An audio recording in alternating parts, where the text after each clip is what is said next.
Well, hello once again, everybody. You have made it to another episode of Pickup Lines, the talk show in a car. And today we have someone who quite literally has a 50% chance of being the next mayor of San Antonio. Gina Ortiz Jones is nice enough to join me in the middle of a hectic campaign. I can't imagine how busy you are right now, but thank you for being here. Thank you for having me. What has the last few hours and days been like for you? Well, right after when we had a good idea of kind of the results, Yeah. lots of thank yous, and what honestly was really thankful to be able to spend some of that time celebrating with my team on the Strip, celebrating the San Antonio Way at the Flambeau Parade, Right. And it was so cool to spend it, Ernie, with many people that had just voted for me. Right. Everyone's yelling, either show me your shoes, but then every now and then there was a, hey, Gina, I voted for you.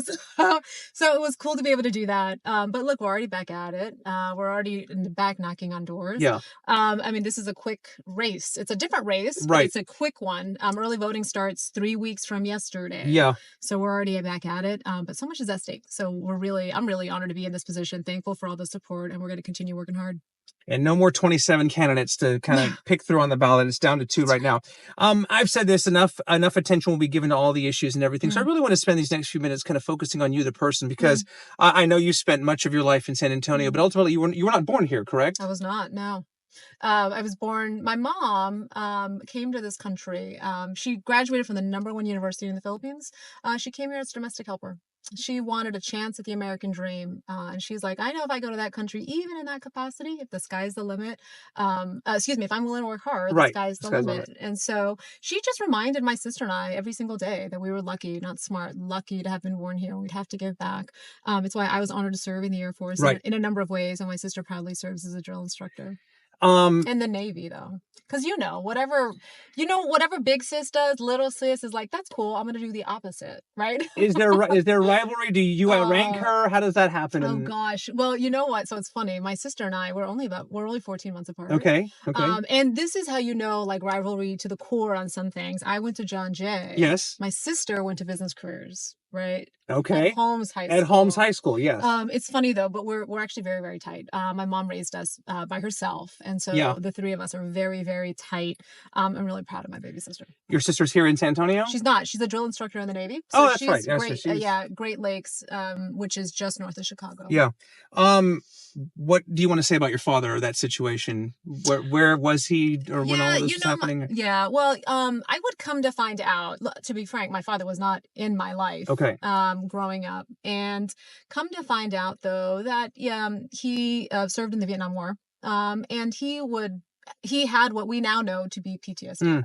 When I heard frankly from some of his family members, the things that how he was before he went and how he was when he came back, unfortunately, he had some challenges as a result of his experiences there that frankly made him not a good person. And so I'm very thankful for my mom's courage to take us out of that situation and raise us by herself. Is he still around? No, he has passed. So you met him obviously, or you had time with him, or there was nothing there? So I'll be honest with you, I haven't shared this story publicly really. But when I was in a training in the Air Force, what was that base? We were training in Alabama, and I had a long weekend, and I was like, you know what, if I don't do this now, I don't know if I'll ever do it. So I had some information about him, and I was able to cut the story short. I was able to get an address, and I drove down there, and I knocked on that door. And out of nowhere, we locked eyes, and he knew who I was, and I certainly knew who he was, in part because his hairline was similar to some of the pictures in my when I was a child. And I'll be honest with you, I think it is very hard for a person to be confronted with a failure because of that magnitude, which is somebody has shown up at your door, and you had nothing to do with their success, nothing to do with who they are standing in front of you, and now they have shown up at your door and said, hi, how are you? Right. And unfortunately, I think that was a moment that was too much for him. Who Mm. he denied who he was. Oh, But it's again, I'm thankful that my mom is a friggin' badass. yeah. You know what I mean? And like, I had I that was important for me. Right. That would be actually the my only memory meeting him. And that Wow. would be the last time. I remember being in the area. I remember being in the area late several years after, and I was like, well, let me try again. And by that time, I actually found his obituary.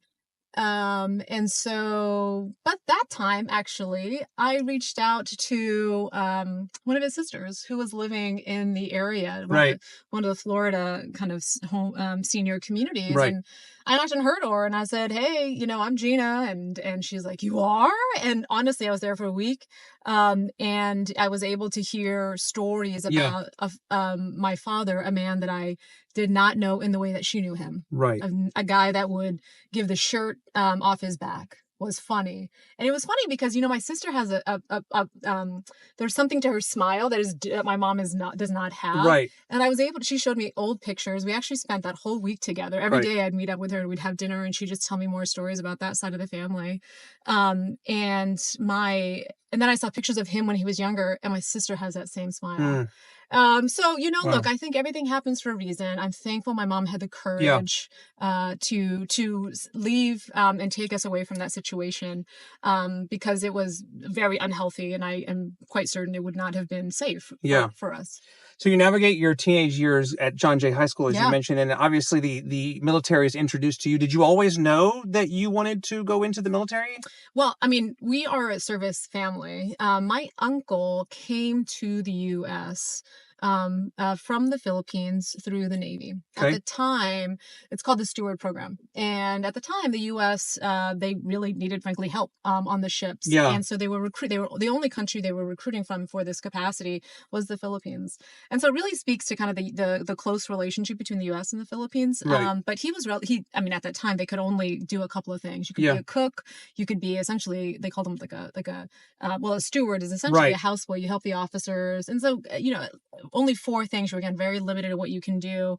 But similarly, he's like, I want a chance at the American dream, and I want to try. Right. And that was always important for us growing up, because Yeah. I think my mom and certainly my grandmother were always just very cognizant of reminding us how lucky we were in relation to some of our first cousins, that Ernie, I couldn't even enjoy my doggone ice cream. We would have I remember as a young kid going to my mom was working all the time, so our treats were really going to Baskin Robbins. Sure. And we'd all get our little cone, and my grandmother would look at me and she would say, your cousins in the Philippines don't have that. And I was like, I can't even enjoy my ice You're like, cream. okay, well, there you go. I just, you know what I mean? But that's just how we were raised. Is like, Right. you're lucky and you're going to have to give back. So my uncle served, and I was very thankful to earn a 4-year Air Force ROTC scholarship that took me from John Jay High School to Boston University. This is another thing I haven't shared too much. I think you could find it, but um, the other reason I was really drawn to ROTC though, at Jay, is my in middle school, my mom worked in Laredo during the week. She had a hard time finding a teaching position in San Right. Antonio because she had not yet received her certification. Yeah. And so she went to Laredo Monday mornings, came back Friday afternoons. And during that time, my sister and I were in middle school, and we were essentially taking care of each other. So, not a lot of, unfortunately, like, attention. So I was getting straight A's, Ernie, but I was getting straight U's in conduct because I was acting up. You were acting out. Right. And so much so, I'll fast forward that story. I was involved in an altercation, had to stand before the judge, and I was on probation for 6 months. And I was like, this, and I will, one of those core memories, they call them. Yeah. I remember looking over at my mom and just like the disappointment in her eyes, like, and I was just like, there's nothing worse than disappointing mom. Yeah. And so, I made the decision. I was like, all right, what do the smart good kids do? And I remember watching Saved by the Bell. I was like, well, they do student council, right? So I did 4 years of student council. And then there was just something about the discipline and the order of Right. junior ROTC that I loved. And at the time, San Antonio had the largest junior ROTC program Right. in the country. Interesting. Okay. Yeah. So rose to be the number one there, and then was honored to earn a 4-year ROTC scholarship. All right. So since you brought up Saved by the Bell, did you, because I'm right there with you, Yeah. did you relate to one of the characters? Did I relate to one of them? I'll be honest with you, I didn't. You know why? There were no Asian characters. There were no gay characters. Right. But I think what did I like about that though? I think I liked, yeah, you know who I kind of identified with? Just because she was the brainy one. Jessie. Right? Jessie Spano. That's right. Yes. She was the kind of the brainy one and Yeah, the leader, and that's probably who I identified with. But so you talked about, excuse me, being gay and coming out Yeah. at, was it 15? I did. So yeah. you're in high school, obviously. Well, I came out to my mom. Came out to your mother. I didn't come out like out. Totally. Yeah, but I remember that. I mean, a Filipino mom, they're very strict. Yep. A great sense of humor, but very strict. Yep. And I remember that it was a Sunday afternoon, and she was reading. We were in the living room, and she was reading a magazine. And I said, Mom, I didn't even give her a warning. I said, Mom, I think I like girls. And she didn't miss a beat. And she didn't look up from her magazine. Right. And she said, no, I think you just like the clothes that they're wearing. And that was it. That was the conversation. Well, it wasn't really a conversation because I didn't say anything. I was like, well, that was a very not a subtle way to say we're not having this conversation. But okay, but why that day? Like, had you been thinking about this? Yeah. And you're like, how do I do this? That's right. And my mom is a very loving. Yes. I mean, Filipino moms, I think not unlike Latina moms. I mean, it's all about family. And it's all about protecting the baby cub. And I would come to, just kind of process it myself. And I think my mom just didn't want it to be hard for me. Mm-hmm. So the other experience, as it comes to being gay and making choices was, when I took the ROTC scholarship to Boston University, one of the things I had to do, because don't ask, don't tell was still the policy. Absolutely, right. I had to sign a piece of paper that said, I will not engage in homosexual behavior. Because that was the policy at the time. And even as an 18-year-old kid, I knew what that meant. My opportunity to get an education, my opportunity to serve our country, my opportunity to die for our country if need be, all of that goes away just because at the time we didn't have enough leaders that said anybody ready, that believed anybody ready and willing should be able to serve. Because essentially if you had come out publicly, they could have revoked your scholarship 100%. And kicked you out of the military? Yes, exactly. Because you were on a scholarship, you were already technically in. Okay. Yeah. And so that experience was also formative for me, Ernie, because in my core, I knew it was unjust, right? But also it helped me understand that when you are in charge, always question, who am I not hearing from? And why am I not hearing from them?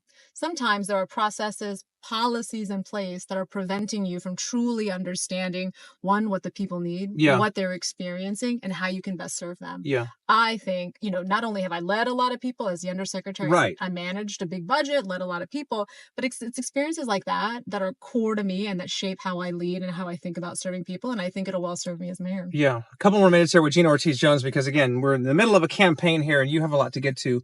I'm always fascinated. We all have setbacks, right? We've all been through things. And in the political arena, you've obviously run for office before, I believe twice for Congress and fell short both times. But I'm always fascinated by how those experiences shape you. You obviously didn't give up on politics. In those deepest, darkest moments of those election nights when you didn't win, how did that shape you or change you and motivate you to be a different or better candidate this time around? Well, this for me has always been about public service. Yeah. Right. If you think about even when I made the first decision to run, it was because I could very clearly see the ways in which the opportunities that allowed me to grow up healthy, get an education, and serve our country were under attack. And I had something to say about that. And wanted to make sure our community was well led. And so this has always been about public service. I cringe a little bit when people talk about, politicians. I was like, no, actually my entire career largely has been been apolitical, Uh-huh. and it's been about service, supporting and defending the Constitution. I also, frankly, as a Catholic, and having been raised in the church, I also know he would never give me more than I could handle. And I know he's got a plan, and I know everything that happens. He knows that it was supposed to be that way. Right. And so I'm thankful for the lessons, right? You don't lose, you learn, or you win. Fail forward is the expression I've heard before. I mean, you learn, right? Yeah.